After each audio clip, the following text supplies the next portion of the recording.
Hello, in our lecture today, lecture number 26, we're going to be talking about our olfactory system, our sense of smell, and these very interesting airborne substances that are called pheromones. And this is an interesting and emerging area of research in behavioral neuroscience, and one in which we're finding more and more that the kind of data that has been collected in lower animals, we're seeing more and more turn up in the same kind of way, same kind of results that we are seeing in the case of human beings. So it's a fascinating area of research. So this is an area that many refer to as the forgotten sense, meaning that I think up until maybe 20, 25 years ago, we really didn't know too much about our sense of smell. We didn't know too much about olfaction, and we certainly didn't know a lot about the possibility that these airborne substances called pheromones may be impacting human behavior in some very important and very interesting ways in which we have accumulated impressive amount of information in the case of lower animals. So, let's begin this assessment by taking a look at some interesting facts about our sense of smell. First of all, I think many of us are familiar with the fact that many mammalian species have a very acute sense of smell. Cats, dogs, for example, well known for having a very acute olfactory detection mechanisms. They can follow a chemical trail very, very easily. I think that some of our observations, for example, in terms of what happens in a lot of airports, for example, where dogs routinely are used in order to detect contraband, like various types of drugs, and they do so by way of smell.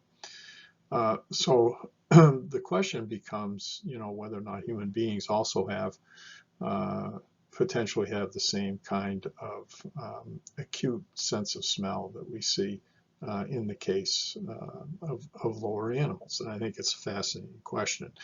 And indeed, there's been some very interesting research that's been done on this, where they've taken young adults and blindfolded them, made them wear gloves, and have them get down on all fours and try to follow a chemical trail across a field, in which they've used, for example, chocolate oil, and spread that chocolate oil on a particular in a particular manner,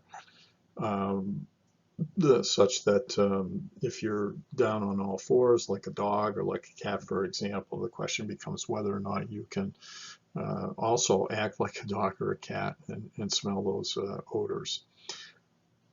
This is interesting way of looking at things, because clearly what the researchers are doing is, in the case of human beings, they're bringing them down closer to where the odor is, much like in the way in which a dog would follow a trail, a chemical trail.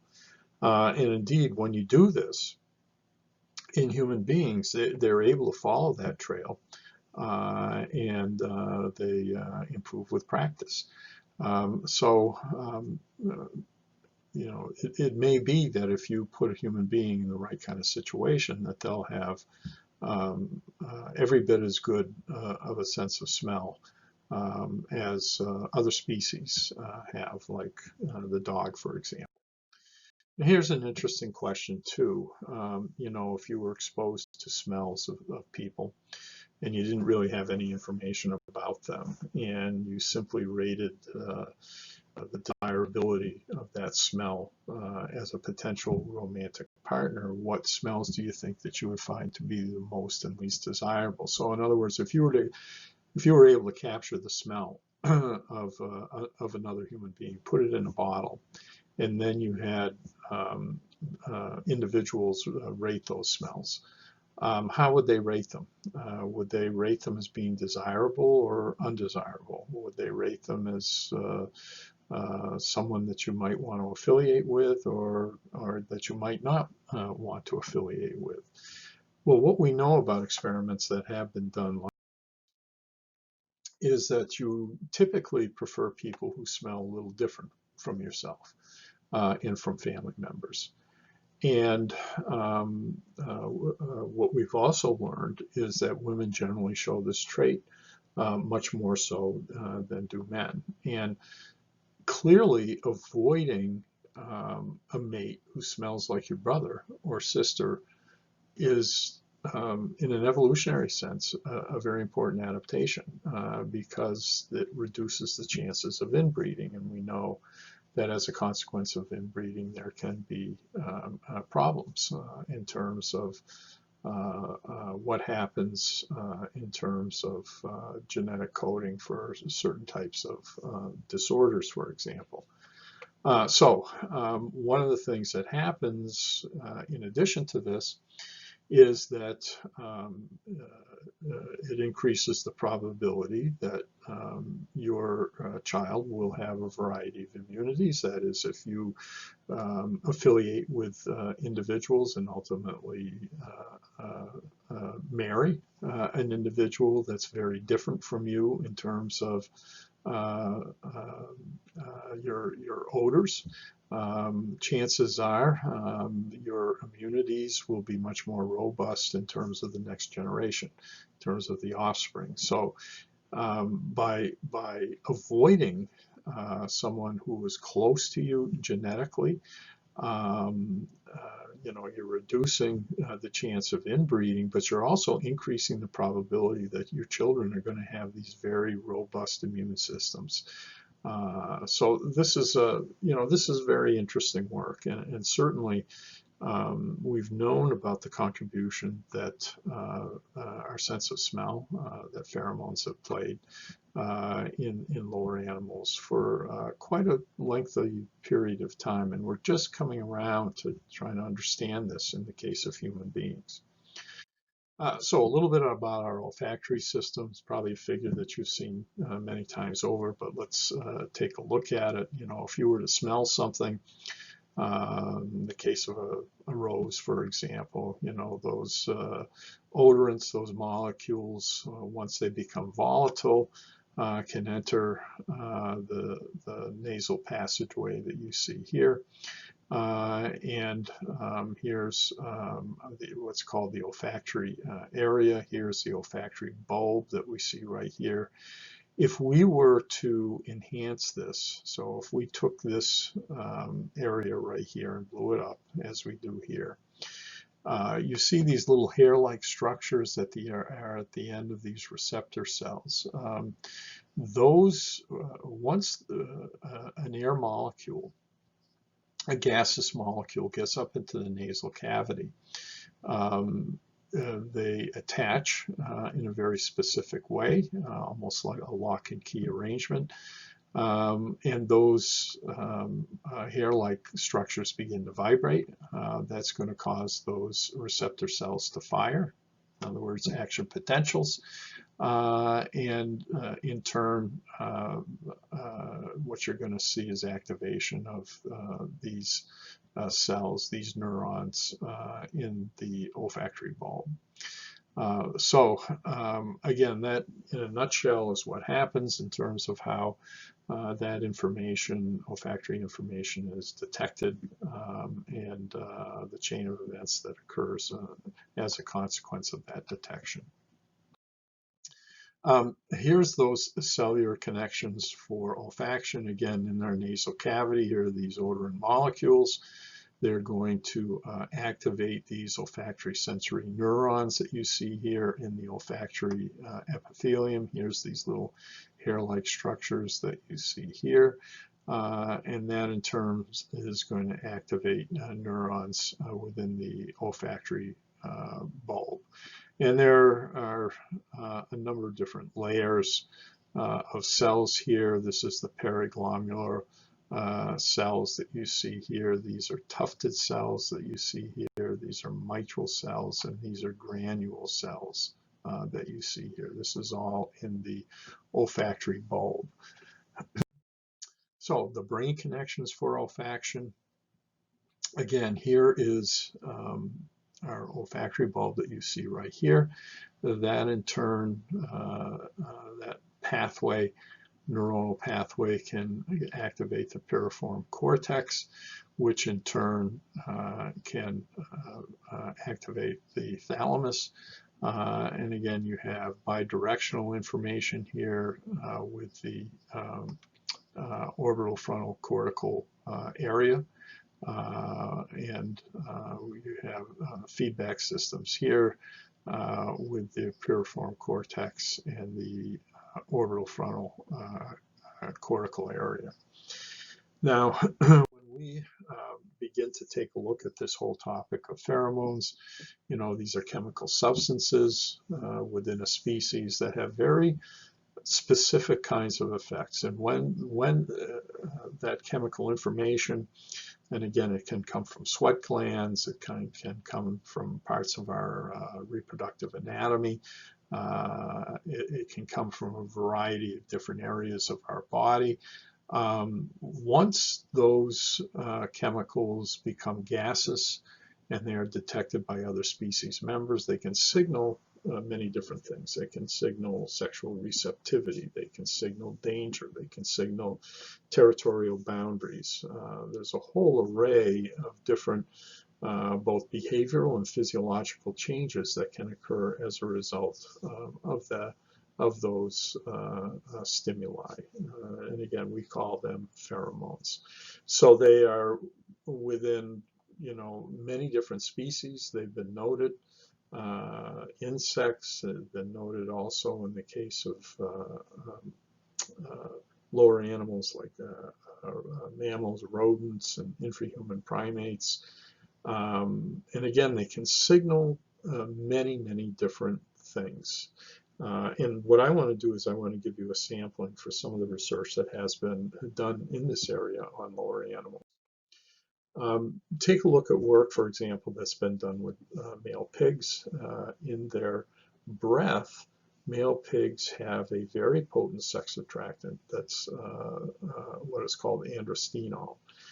And whenever a female is in heat and she detects that androstenol coming from a male, coming from the breath of a male, then her behavior starts to change very dramatically, and she becomes very attracted to a male. And again, principally by way of this sex attractant, this pheromone that's in the breath of the male. Sex attractants have been noted in gypsy moths for a long period of time. Male gypsy moths will fly for great distances in order to affiliate with a female gypsy moth that is emitting this pheromonal cue, this odorous cue. We have also identified pheromones in rats. This is one that's called the maternal pheromone. This is something that is secreted by a mother rat shortly after the period of time that she delivers her offspring. And it's used as a coordinating mechanism for when the pups become lost, for example. They can find their way back to the nest area by way of these pheromones that the mother uses in order to mark her territory. These are urinary cues as well as cues coming from the feces that the mother marks her territory with and the nest area with, and the young pups can smell that odorous cue and they can find their way back to the nest area. Another type of pheromonal cue that's been identified in lower animals is the one that you see here, which is called estrus, the estrus synchrony pheromone. If you were to take some mice and place them together for the first time, some female mice that had never had any contact with each other, and you were took those female mice and now allowed them to live together in close proximity to one another, they would come into that situation at different stages of their cycle, their reproductive cycle. The reproductive cycle in a mouse is about 4 to 5 days. In the case of a human female, it is, of course, 28 days. One of the things that you find is that these females, after being with each other for a period of time, they begin to adopt the cycles of each other so that they're all cycling at the same time. That is, they're all going through ovulation, pre-ovulation, ovulation, post-ovulation, at exactly the same time after they've been housed with one another for a period of time. And one of the things that we know is that there's a pheromonal cue that is emitted in the urine of these females that is involved in that coordination. Another interesting pheromone that has been identified in lower animals, in particular in rodents, is something that's called the puberty accelerating pheromone. If you were to take a female mouse, a young female mouse, and beginning around 21 days of age, that's the time at which the mouse starts to go out on its own, can be weaned from the mother at this period of time. If you were to take a female mouse and expose that young 21-day-old female mouse to the odor from an adult male, that comes from the urine of the male. Just take some of the urine from a male, an adult male, place it in the cage of this young female. That would promote this female to begin to go through their first estrus. It would accelerate their puberty at a period of time earlier than it would ordinarily. So again, this is a very interesting outcome that seems to be related to a urinary cue that's being detected by these females. There are also pheromones that are involved. We call them aggression-altering pheromones. Males mark their territory, and indeed they mark their territory with their urine and with their feces. And we know that that's actually it's a threat mechanism. It's telling other males, don't come into this territory. If you do come into this territory, then you're going to be attacked.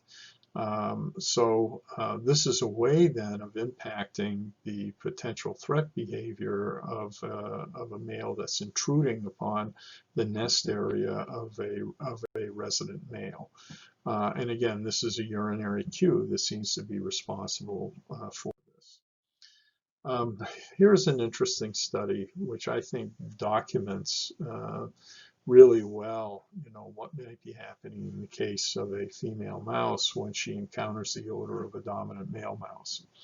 Take a look at this cage that you see here. Here's a female that's in the center of this cage, in which there's this a screen that's been placed here, as well as a screen here.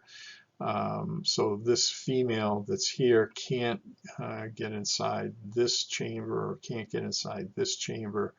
But what they can do is they can smell a male, and let's say a dominant male has been placed here and a subordinate male has been placed here. This female would prefer to spend most of its time close to this dominant male as opposed to this subordinate male. Smelling the odor of a dominant male causes a number of different biological changes in females. Here's this chain of events that occurs in the case of a female once that female has smelled the odor coming from a dominant male. You get this elevation that occurs in terms of neural firing that occurs in this pathway here in the olfactory bulb. You get changes that occur biological changes in terms of the release of these hormones, prolactin and luteinizing hormone, and it promotes the growth of neurons in the hippocampus and in the olfactory bulb.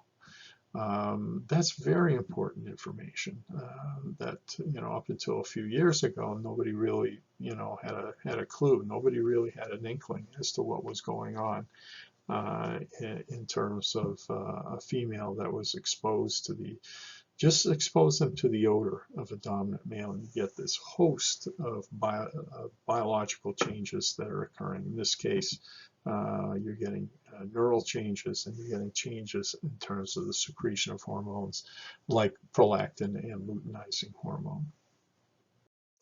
Olfaction is so important for social behavior in lower animals. Interesting studies that have been done, for example, where they've actually removed the olfactory bulb of a male,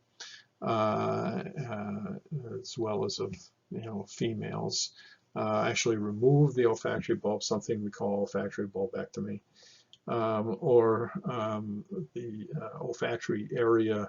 The nasal epithelium is sprayed with this substance, zinc sulfate, which what it does is it temporarily dulls the neural connections between the olfactory bulb and the brain. And again, they lose the ability to smell. This has been well documented now, and not only do they lose the ability to smell, but they show greatly reduced levels of aggression and maternal behavior as well as mating behavior. So again, this has all been documented in the case of lower animals. The essential nature of the olfactory bulbs for the social behavior, the reproductive behavior of many different mammalian species. We also have, interesting experiments in this area that have to do with a human pheromone. So let's follow the course of these experiments and talk a little bit about them. A number of years ago, a researcher by the name of Russell started to look at the possibility that human females might also exhibit this maternal pheromone that was described in lower animals. So here's how they did the study. They had women who had just recently given birth to a child wear these breast pads that you see here, and they'd wear them for a 24-hour period of time, and then they would donate them to the researcher, and the mother would wear another fresh pair of these breast pads. So they'd be collected every 24 hours.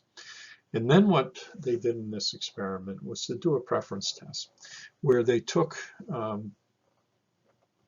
infants, some, just a few weeks of age, and they would take these breast pads and place them on either side of the head of the infant, so that what they were doing was they were taking the breast pads that came from the infant's mother, or breast pads that came from another mother, or breast pads that came from a female, for example, that didn't just recently deliver.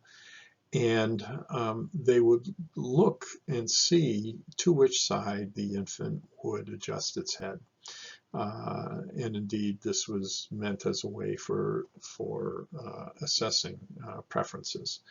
And what they found was that these infants would almost always tend to turn their head towards the breast pads that came from their mother, as opposed to ones who came from a non-mother, or one that came from another female.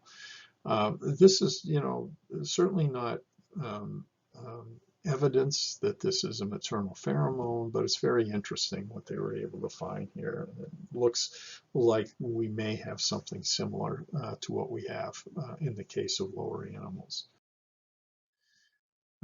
Here's an interesting study that was done by Russell, simply called the tampon study.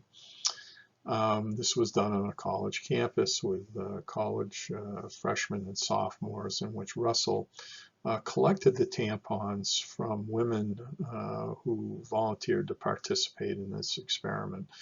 These were females now that were, none of them were using any birth control. They were having normal 28-day cycles. And what Russell would do is daily he would collect these tampons from these females and give them another tampon that they would wear for another 24-hour period of time. And each day when the female came in and donated their tampon, that was placed into a bag, a paper bag, and then it was frozen. Male volunteers would come in to the laboratory, and they would smell these now thawed out bags in which the tampon had been placed inside.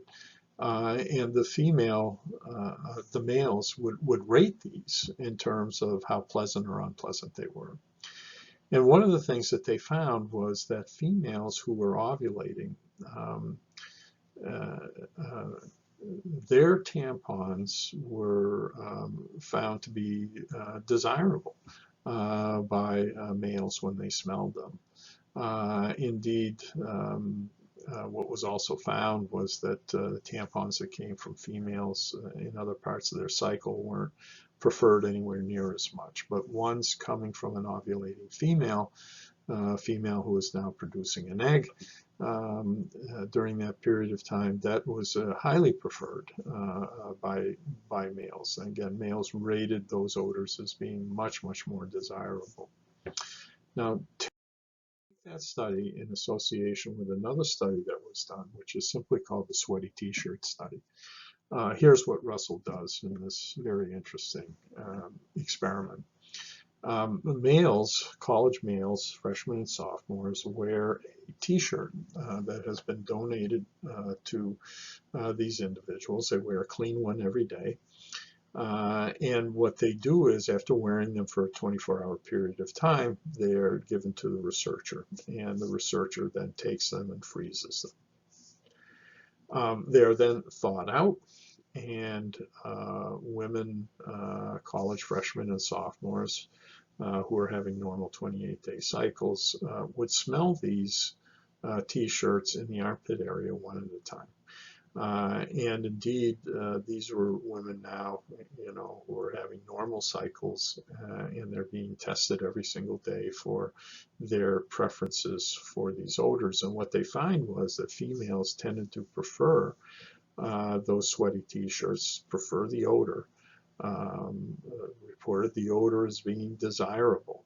When those females were ovulating. When the females were not ovulating, they were much less likely to rate those sweaty t-shirts as being as smelling positive.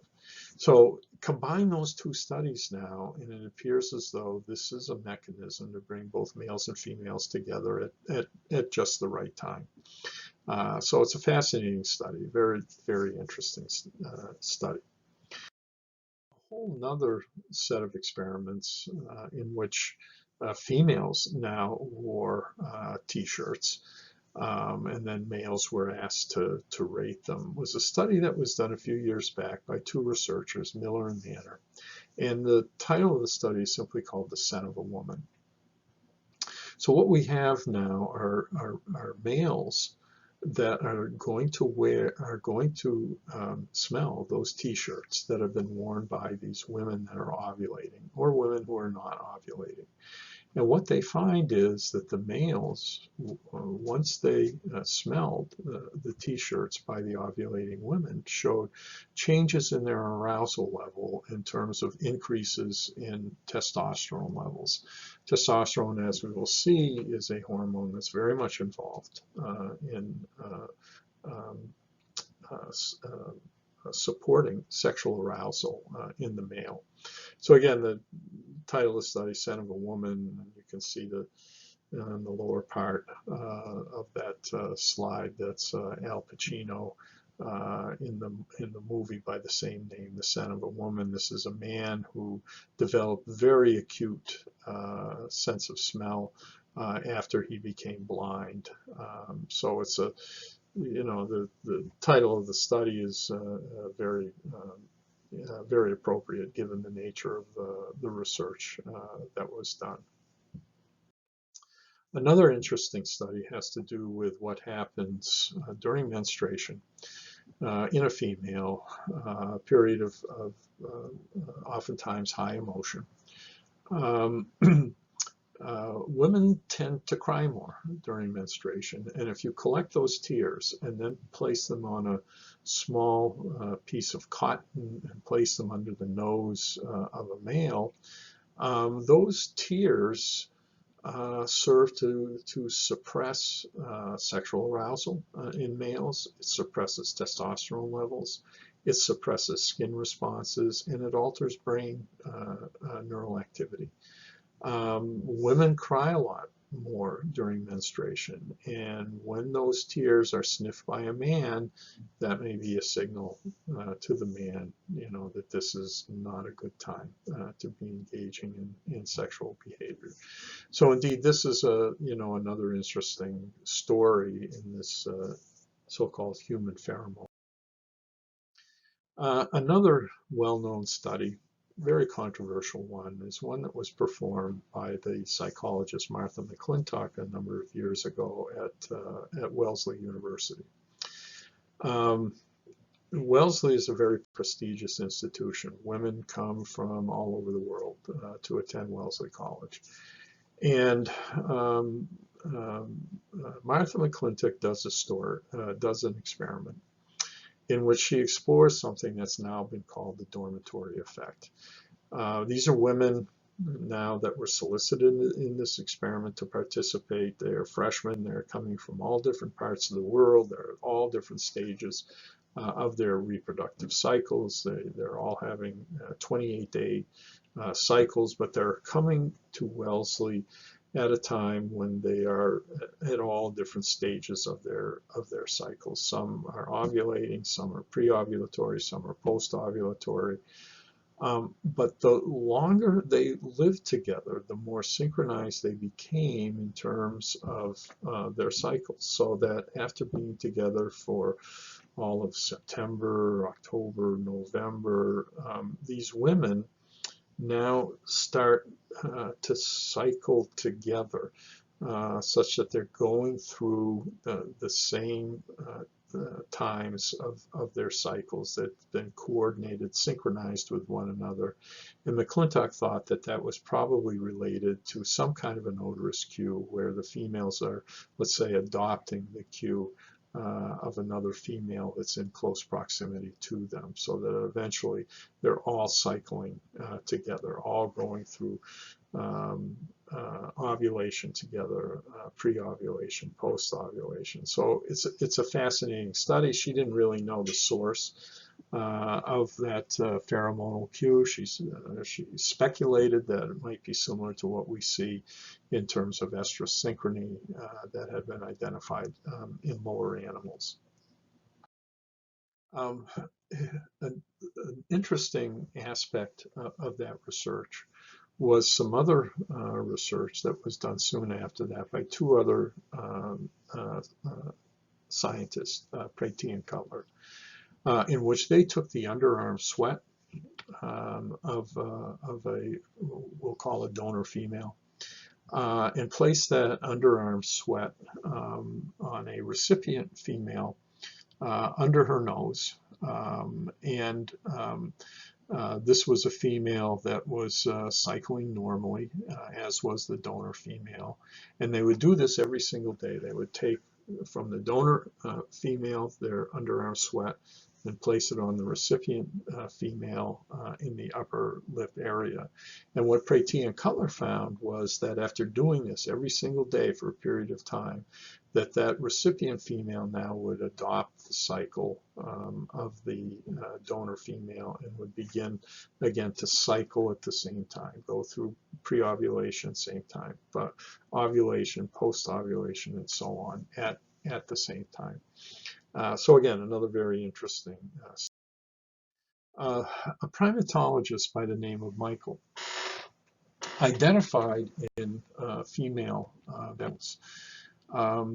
In the vaginal washings of the female. A number of different chemical constituents, but a very interesting one were these aliphatic acids. And here's what these aliphatic acids look like in terms of their biochemical structure.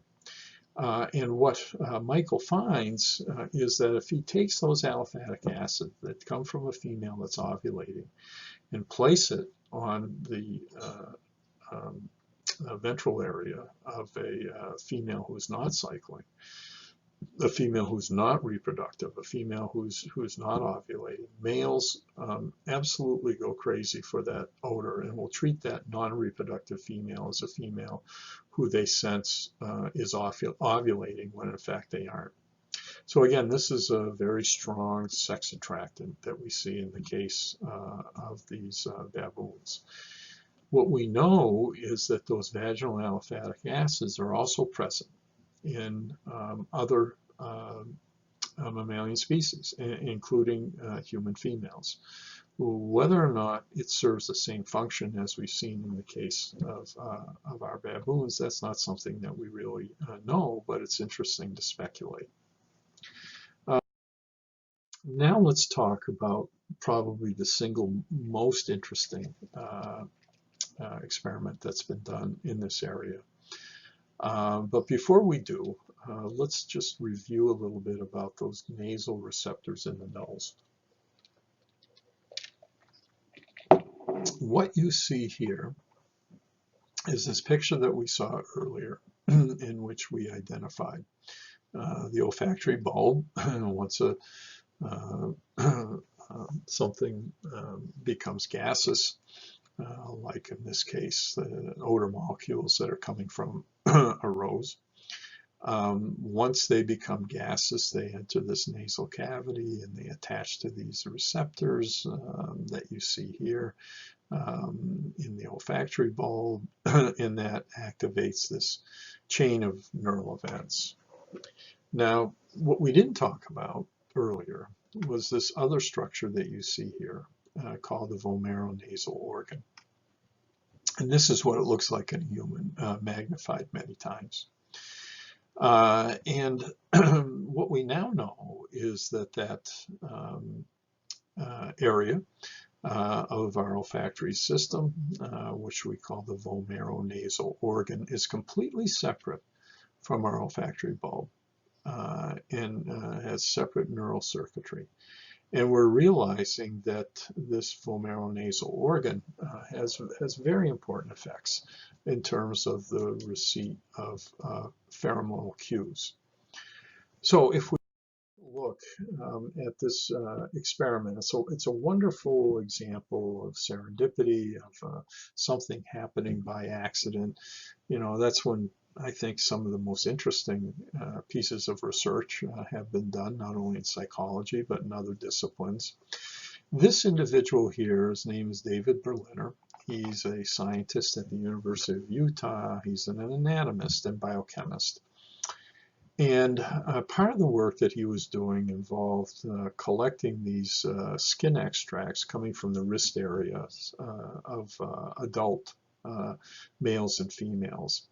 And what he would do is, you know, he was interested in analyzing what those cells looked like, and he would place them in this preservative in a large flask like what you see here. Now, ordinarily, in a laboratory situation, people are very serious. They don't fool around a lot. They don't joke around. And what Berliner began to notice was that this material, these skin cells that had been placed into this flask and then placed into a refrigerator, whenever members of his lab team would take this flask out, take the cork off, he would see a dramatic change take place in terms of the behavior of the laboratory technicians and researchers and graduate students and undergraduates that were working in the laboratory. They would become more social, more chatty. They would want to affiliate with each other more. But then when the flask was capped again with this cork, those behaviors would go away, and once again they would become serious. And he started to suspect that there was something coming, some kind of an odorous cue maybe that was coming from that flask that was causing this change in behavior. So what he did was he solicited the help of some other physiologists and anatomists to create a device like what you see here, in which they could take some of those odorous molecules and drop them very precisely on the vomeronasal organ of either a male or a female. And they could record various physiological changes and behavioral changes that were occurring as a consequence of doing this. Take a look at this figure that you see here.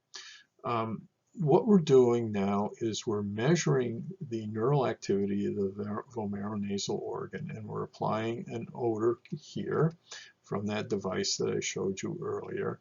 This is the recorded change that's taking place in the electrical activity of the vomeronasal organ, and what you see is very profound changes that are occurring. And interestingly, what they find is these subjective, what we call feel-good reports, in which the subjects would report that it was very pleasurable what they were experiencing when that odor was applied to the vomeronasal organ. So again, every time the odorant is applied, you're getting a change that occurs in terms of this neural activity. And you're getting these subjective feel-good reports. So again, these spikes of neural activity are occurring in the vomeronasal organ, along with changes that occur in respiration, changes that are occurring with heart rate. There are psychological reports of it being very pleasant, pleasurable. And furthermore, what Berliner found was that the subjects responded to opposite but not same-sex odors. So this is, a very interesting finding, and indeed it is one that they pursued and really provides the foundation for maybe the beginning stages of understanding pheromones. So he now has called this the feel-good pheromone. And believes that it is a pheromone because it's sex-specific. Is producing biological changes and is producing behavioral changes. And those are all qualifying features for a substance to truly be classified as a pheromone. So his research team now has created their own pharmaceutical company in which they are marketing these different odorous cues. One product, for example, that was on the market for a long time, I believe it's still there, is called Realm for men and Realm for women. And then again, they use these pheromonal substances to place in the perfume. Here's an ad for a men's pheromone on their website. And again, it's their signature men's fragrance that contains these pheromonal cues. It's supposedly a natural attractant. Take a look at how this is being used now and marketed in terms of a variety of different products, ones that can alter your mood, ones that can alter your sexual behavior, ones that can alter your body temperature, your appetite and sugar and fat metabolism, your confidence. All you have is, these little tubes, these little bottles that you can use and press and deliver that substance right to the vomeronasal organ. So again, this is something that's become certainly very interesting in the field of the study of olfaction, that now we may have something that's comparable to what we see in the case of lower animals.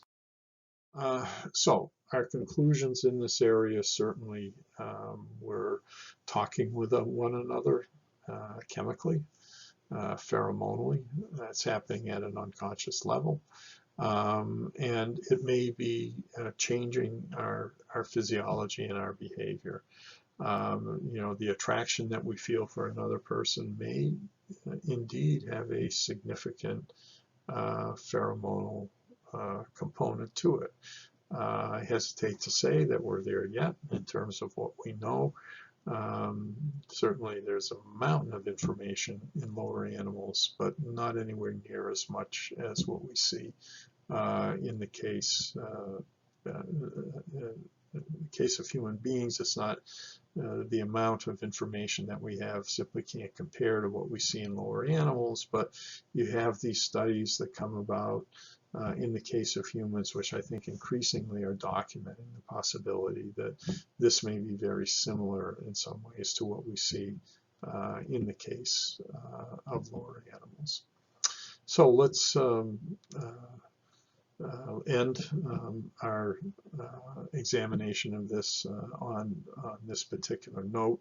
Again, make sure that you've watched those recommended videotapes, very important, that will help you to understand, some of this research, namely the research of Berliner, and bring you a greater understanding of the possibility of our sense of smell playing a much more important role than we ever thought.